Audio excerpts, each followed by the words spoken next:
Hello there guys, welcome to my another mini vlog.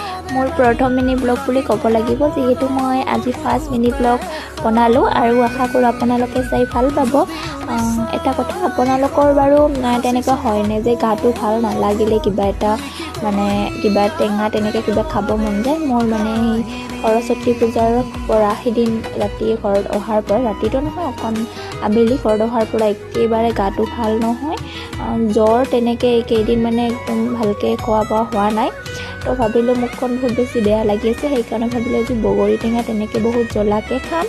তো সেইকাৰণে মই বাহঁতৰ ঘৰৰ পৰা মানে বগৰী আনিবলৈ গ'লোঁ আৰু বগৰী কেইটামান লৈ আহিলোঁ। যিহেতু মই অকলে খাম সেইকাৰণে আনিলোঁ। তাৰপিছত ঘৰৰ সৰু জলকীয়া কেইটামান আনিলোঁ। তাৰপিছত এয়া ধুনীয়া দি অকণমান মানে ভালকৈ পাঠিলত তেনেকৈ বটি খাম বুলি ভাবিলোঁ। তাৰপিছত এয়া মই একদম ৰেডি কৰি ল'লোঁ খাবৰ কাৰণে।